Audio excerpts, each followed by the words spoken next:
This is The Extra Point, an Arizona's Family Originals podcast, sponsored by your Phoenix Suns. Well, thanks for being with us today on the Extra Point podcast here at Arizona's Family. If you've listened to this show over the past couple years, you know how much I love to talk about the high school football explosion in the great state of Arizona, with players playing at colleges all over the country, in the pros, and two more could soon join them. Spencer Rattler from Pinnacle High School, who played at Oklahoma and South Carolina, and Jack Plummer, who played at Gilbert High School and went on to play at Purdue, Cal, and Louisville. Well, they've been training with renowned quarterback coach Mike Giovando, and he joins us on today's show to talk about the state of quarterbacking in Arizona and the country, preview the draft, talk about both of his quarterback strengths, and also Mike is a musician, and he's set to play this Saturday night in Mesa, teaming up with former Cardinal quarterback Max Hall, his Victory Recovery Foundation. It's called A Night to Prevail.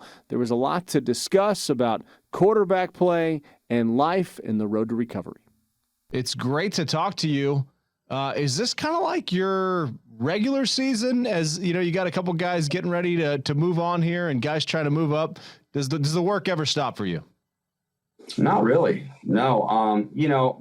Not every year do I have guys that are getting ready to, go into the NFL, and go through that process. So I don't always do combine and pro day and draft prep, every year. But this is a big year, obviously, because of Spencer Rattler and Jack Plummer having that opportunity. Yeah, and I think about just the state of Arizona football. I think if you would have told me 15 years ago we would have this many quarterbacks who have had this much success out of the state of Arizona, I would have been surprised. What do you think has been the biggest reason for the quarterback explosion? We're almost a quarterback state now in Arizona. Yeah. I just think the ability to kind of train year round, and, having some guys that kind of put Arizona on the map in the last, like you said, 15 years. My first guy to really do real well was Sean Remfrey, played at Notre Dame Prep, played at Duke, and played with the Falcons for like 5 years.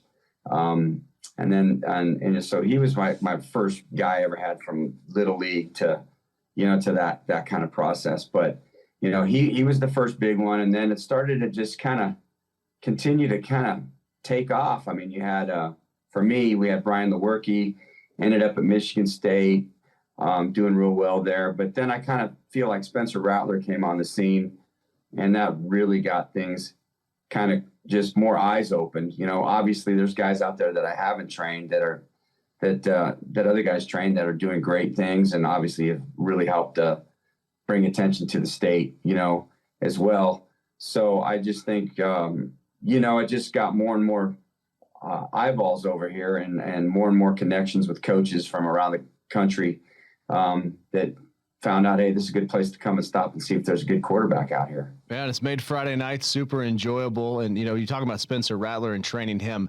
You look at the arm talent, and we've seen that since he was a sophomore in high school, and said this kid is special. How would you kind of, describe his arm talent after going through the workouts with you as he gets ready to try to make a run in the NFL? He's an elite thrower. I mean, bar none. I mean, he can throw it with the best of them.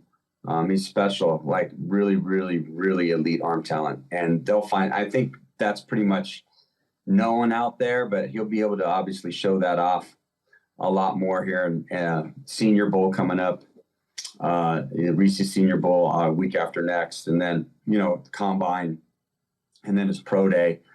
I think people will really get to see it in person and be like, wow, it's pretty special. But yeah, he's an elite thrower. And he's a lot smarter than I think people are at least don't know yet, because he's played in 3 different systems, and the last 2 systems he's played in have been very NFL based, with language and verbiage and concepts and protections and all that stuff. So he's ahead of the curve right now as a quarterback coming out into the draft. So is Jack Plummer. Very smart guy, played in 3 different offenses as well. Pro style stuff. They've been under the center. They've had to change things at the line of scrimmage and fix things, get out of bad plays and all that stuff. So definitely an advantage for them going into this process. Are these two guys that you could see playing in the NFL for a considerable amount of years? Oh, absolutely. I mean, absolutely. They're going to be around. I think both of them have an opportunity to be, like you said, playing in the NFL. I believe they both can start. I mean, right off the bat, you know how hard that is. Sometimes you get that opportunity, sometimes you don't. But just the way it works, I mean, they'll be playing for a while. We'll be watching them for sure. What is the process like? When do you usually start coaching a quarterback? About what grade, what age, and what's the progression look like? Say Spencer Rattler at the beginning of high school to now at the end of college. Well, what's funny is like probably 15 years ago, I primarily dealt with probably like 7th grade, kind of was when I would get kids to start, working out. Now I have kids 5 and 6 years old. It's nuts. And we have a couple kids, really, young kids that are really talented, young guys. So it's just kind of funny how it's changed. If you'd have told me I was training, 7 and 8 year olds, helping them become better throwers, 10 years ago, I'd have been like, that's too little.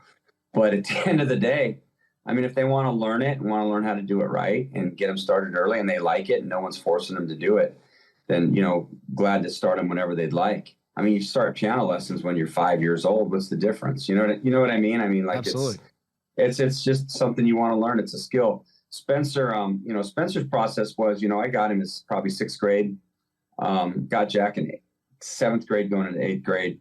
And right off the bat with Spencer, I was like, okay, you're too good to be running around with the 6th graders and 7th graders. We gotta bump you up with the high school kids. And so right from that, right in early, right in the early stages of training him, we got him up with the older guys. So he, was pushed more.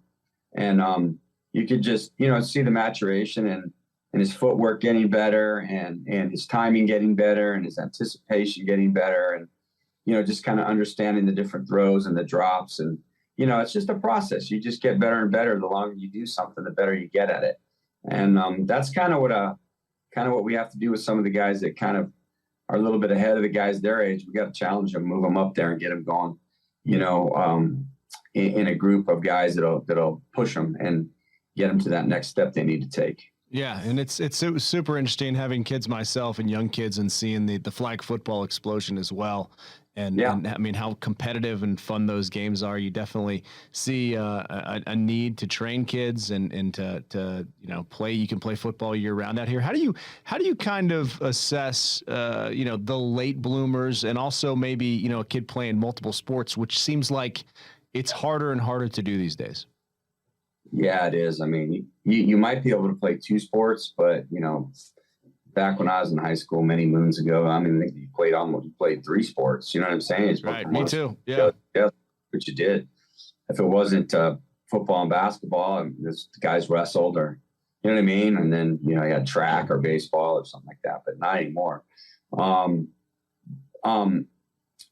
I repeat that question one more time again. Well, I guess all about the late bloomers too, because you have kids with the rocket arms, and kids all grow at different rates, and you might have a kid who has good mechanics but can't throw it as far, and then all of a sudden takes a big jump. So for the young quarterbacks out there who have the belief, maybe even the Drew Breeses of the world, what does that path look like these days? Well, it's like you said. I mean, you just gotta keep working at it. You know what I mean? If it's something you really want to do and you really want to get, proficient at, you got to put the time in and you got to be, it's got to be a regular, occurrence for you to show up and get that work. There's a lot of other things that kids go and do now. There's a lot of 7-on-7 tournaments and things like that. And I get that people want to go out, have some fun and run around and do that. But I think you just got to really stick to it and really understand that, look, not everyone's going to be an FBS quarterback. In fact, that's getting harder and harder. Okay.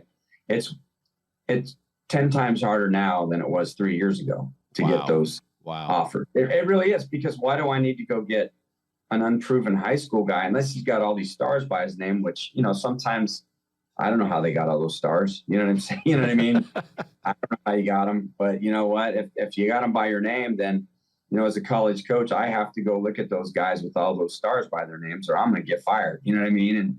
And there might be some other guy down the road that might be better than that guy. You know what I mean? But that guy down the road just has to, you know, just wait for his opportunity, or maybe understand, hey, I might be an FCS quarterback. Hey, I might be a D2 guy.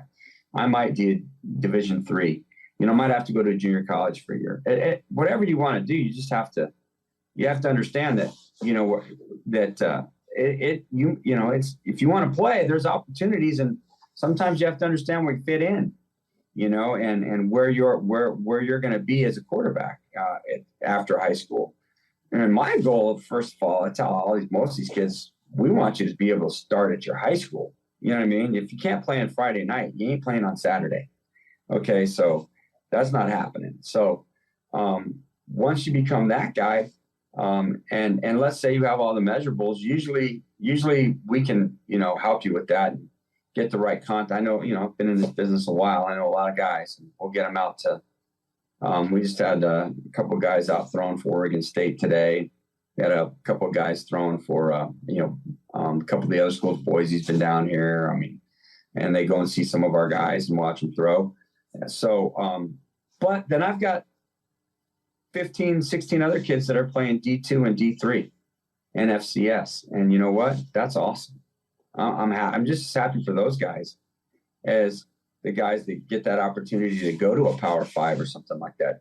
And the odds of you staying at that school that you committed to for the full 4 years, I bet, are very low. Look what Damon Williams just had to do. He just went to Washington with Jed, you know, just flipped. Had to, you know what I mean? New coach came in. He was at U of A for a week. Wow. You know, now he's up at UW. I've been with the Mon since he was probably 10. And Devin Dampier at New Mexico, he did the right thing by staying there. You know, New Mexico, new coaches. But I said, you need to stay there. You've already played. You've established yourself a little bit. Don't get in that portal and mess things up for yourself unless there's a clear path. You know, so these high school guys need to understand them. If they get an opportunity, regardless of what level, I have 3 or 4 kids now at Western New Mexico, a couple quarterbacks there. I have a quarterback at, I want to say it's Colorado Pueblo. I have a quarterback at Jamestown. I have a quarterback at Lewis and Clark. You know what I'm saying? Like all these other kind of different opportunities that aren't the South Carolinas and the Louisvilles. So it's not always about that. It's about, hey, you want to keep playing football and get your school paid for? There's ways for that. You know what I mean? And there's opportunities out there. So sometimes you have to sit parents down and say, hey, this is probably where your son's going to end up, you know, falling in category wise to, you know, type of player he's going to be, that this is probably the kind of school that's going to best fit him. You know what I mean? Best conferences and divisions. Do you teach as much of the mental as the physical at quarterback? How much of it is mental skills? We try. Oh man. I mean, right now with Spence and Jack, 2 days a week are spent in the classroom. We're in there 3 hours a day. We bring in some different guys too that have been in the league, you know, to talk to them, go over, you know, all the things that it's going to take to, you know, to be an NFL quarterback. You know, I'm not a dumb guy. I bring in guys that have been there and done that, you know, that know more than I do. You know what I mean? And so I can make sure my guys that I'm helping get in that door, that I make sure I get them around the right people. But man, it's the mental part of the game. I mean, so many guys can throw, you know what I'm saying? And that's what I was trying to tell some of my young quarterbacks now. I mean, yeah, you need to be athletic too. That helps. I mean, it doesn't hurt. You know, if you know, that's can become more of part of the game. But, you know, in order to separate yourself now from some of these other guys, I mean, I think it comes down to, like, if you can get on a board and you can teach your offense to a college coach that's coming in to talk to you about X's and O's, and you know what you're doing when you get on the board, you know, and you understand pass protections and coverages and hots and alerts, and you know what I'm saying, and your concepts and the language. And if you can really understand that as a young quarterback, you have an opportunity to be really good. And we offer that stuff, but a lot of these guys would rather go run around in their shorts, tight shorts, and play 7-7. I'm serious. And I'm always teasing them. I'm like, did you just go play tag football in your wrestling shorts this weekend? you know, and yeah, coach, I go, did you play with guys on your team? No, I'm throwing a guy. What are you doing? Sometimes that drives me bananas. I'm going to be honest with you. But hey, look, they all feel like if they're not out there, they're missing out on something. But I can tell you this, I've never had a coach ask me one time for someone's 7-on-7 tape. Not once. Okay. They don't really care too much about what you're doing in your short pants with nobody rushing on Saturdays. You know what I mean? I try to make the emphasis of the mental part of the game. I try to put that out there that, hey guys, you know, we have this, it's available. We're going to run these sessions once a week. Show up. And some of them do, some of them don't. Some of them will drive 4 hours to play touch football, and they could have drove 30 minutes to, you know, learn football. You know what I mean? So I'm not knocking 7-on-7. People will be out there going, oh, he hates it and this and that. No, there's a time and a place for it. But, you know, quarterbacks need to understand what they're going to gain from what they're doing, putting their extra time in. What are they going to gain from it? You know what I'm saying? And where can they gain the most advantage that will help them? So, you know, yeah, the mental part is huge. You know what I mean? Yeah, no, absolutely. I mean, it seems like that's what separates the Tom Brady's from 100%. 15 other guys. Do you have a feel for how this draft is going to go, where quarterbacks are going to go, specifically your guys, and even what the top of the draft looks like? Well, you know, you hear the same names, the same three names, right? Caleb, Penix, and Bo. You hear those names, and then there's a couple of guys I can't think of. Drake May and then JJ jumped in. McCarthy, we've worked with JJ. He's been down here before. He's a good kid. Obviously, Spencer is in that mix for sure. You know, I think he can absolutely jump up and impress some people, and maybe they go, hey, we like this guy.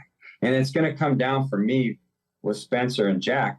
They're going to get in the classroom with these two guys and go, holy crap, these guys are smart. These guys know what they're doing. You know what I mean? They can talk ball, really talk ball. So because all those guys you just mentioned can throw. You know what I mean? So at the end of the day, what's going to separate everybody from everybody? You know what I mean? I mean, there's a lot of things that these different, you know, coaches and general managers and they look for in specifics in guys. And, you know, it's just going to be a matter of personal preference. You know, that's what I always tell Spence. I mean, like, you see, there's a lot of pretty girls you could take to the dance and you pick that one. And because you like that, that's the style you like, you know what I'm saying? And so it's kind of like, that's kind of what you're saying with Jack, telling the same thing. It's kind of what you're dealing with. Jack has the opportunity as well, you know, next week playing in the Shrine Bowl to hopefully get himself a combine invite. You know what I mean? Spence has one, and get that second round and get out there and you know, get that opportunity as well. But either way, he's going to be able to showcase his talent in that game, and Spence is going to be able to be there with Bo Nix and Michael Penix and a couple other guys, and kind of, you know, those will be to me the big three that'll be in that game, and he has opportunities to really show what he can do there. So I think both my guys, obviously, I know they're both going to get drafted, no doubt. And I think they're both have opportunities to go high, you know, higher than what people might think they will go. And so, you know, those things you can't control. You know what I mean? You put in the time, you put in the work, and there'll be teams that fall in love with a guy. You know, I know Spence and Jack will both have general managers texting them, and, you know, our coaches texting them, and our scouts and all that stuff from different teams that like them. So, hey, we just keep putting our nose down and let that stuff happen when it happens, you know? Absolutely. No, it's a great perspective on just working your way through things and you know, waiting for success. But I know, you know, football is your passion, is how you spend most of your time, but you also have an event coming up, a Night to Prevail. So tell us what went into this event. Your band's playing there. We see the guitars behind you, and how people can get involved. Well, this is something that I think everybody knows. Max Hall played at BYU and is you know, and played for the Cardinals. Him and Brock Bevel. Brock's a good friend of mine. His brother Daryl's the OC, or the quarterback coach for the Dolphins, Daryl Bevel. So I've been a family friend of the Bevels for my whole life, and we grew up together. I was working with Max in like 2011, training him a little bit. And then I think everybody kind of knows his story of, the struggles he had with, his addictions and stuff like that. And Brock as well, being a police officer, got shot, got wounded, became addicted to, all these things these terrible things that happen, once to people when they get hooked on something. And they started their outreach program a couple years ago, just recently, called the Victory Foundation, Recovery Foundation. It's an outpatient, kind of an outpatient program for mental health and addiction. And, I've lost my brother 12 years ago. My brother died. He was a quarterback at Saguaro in '99, went to Scottsdale Community College. I got to coach him in high school and junior college. He went to Arizona, and he had some surgeries on his shoulder, ended up getting addicted to opiates, and then kind of got reliance on some antidepressants, and fought that battle for about 7 years, and he died accidentally one night, just to mix the wrong stuff together and didn't wake up. And I have a sister that's 5 years younger than me that grew up with some bad things happened to her when she was, a young child, and she kind of went on a path of that same. And man, she's been in and out of treatment centers for 13 years, and she's a warrior. She's made it, and she's done some, really good things with her life. I'm super happy for her. And I have a daughter and a son. My daughter's struggled with mental health and addiction, mental health mainly, and turned a little bit of alcohol to try to help with that. And then she's gotten herself better, and she's 25. And then the big one is my son, who's 22, 23 now. And this last year, fentanyl, got a hold of that stuff, and was probably dead 3 times. And I know 2 for sure that I had to bring him back. Luckily, I was there when it happened and found him there. And mental health, again, anxiety that's caused this that's kind of caused them to kind of turn to these things to, kind of feel better and self-medicate. So this is just an event that they've put on to bring awareness to, like, hey, you know what? There's a lot of people out there, your neighbor, your family. There's nobody that probably doesn't know somebody that's been affected by this kind of stuff. And last year we played a year and a half ago, we played with a guy named Ben Fuller. He's an artist out of Nashville. He's not doing it this year. He's big time record, recording artist, more on the Christian side of country, but man, super, super good stuff. And Brock asked me to put my band back together, which I couldn't find half those guys now, but that's what I did out of high school. I skipped playing football and did the music thing for about 8 years. Had a record deal when I was 23 with an independent label. And oh, wow. And I went away from that. Some of my other guys became members of the Funk Junkies and a bunch of different bands, but we were close. And that was during the 80s, late 80s, 90s, when you had the Gin Blossoms and all those guys. And we were more like Simple Minds and U2 and NX. We didn't really quite fit the Tempe scene, the Mill Avenue scene, but we still managed to, make some noise and do some good stuff. But Brock asked me a year and a half ago to play that event. We played 4 songs, and then they said they were going to do it again. Well, I do it again. He goes, you'll be a co-headliner along with this mentalist named Sean Bott, who's a very, very neat guy. He's going to be part of the show too. And I said, yeah, I'd love to, man. And put some guys back together. I got a blind drummer and a blind guitar player. Oh, wow. One of them is Brock Bevel's brother, Adam. Adam actually got on stage with U2 in 2011. A lot of people know that story. He got pulled up on stage, and Bono brought him up there, and then he gave him his Irish Fresh Falcon. Channel 10 ran a big story on that back in the day. I remember, is it Hoon, John Hoon or whatever? Yeah, they ran a big story. Yeah, Yep. Yeah, they ran a big story on that. And Adam was on CNN, and blind guitar player got on stage with U2. So, and our drummer's amazing. And the music is primarily my stuff that I've written about a lot of these experiences that I've been through. So it's very personal. We have a full-on light show.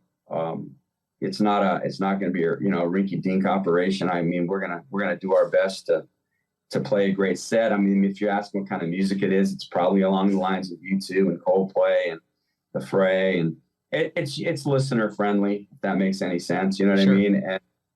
we'll mix in a few covers there. The Killers is another big band we like. We'll mix in a few covers in there as well. But and it's just really just an event to just come out, have some fun, and just be around some people and for a night. And we're gonna just try to let everybody know about Brock and Max and what they have to offer, and you know what I mean. And then just have some fun. But yeah, so that's going to be Saturday at 6 p.m. at the Mesa Arts Center. We'll go on first. So we'll probably go on around 6:10. We'll play for about 50 minutes. And you'll be surprised. I mean, I can sing, believe it or not. I played the piano for 47 years. Started playing the piano then. I've sang for almost 40. And it's still a big passion of mine. I just don't get to do it very often anymore. But, man, what a great opportunity to get to do something like this. So that's what it's all about. Well, we'll put the flyer at the bottom of the social media posts when we post this here shortly. And just really appreciate you sharing your story, sharing your perspective on football, and, just sharing your time for a good cause. So don't be a stranger to the Extra Point podcast, and thank you for all you do for football in the Valley. Hey, well, thank you for taking the time to have me on. I really appreciate that.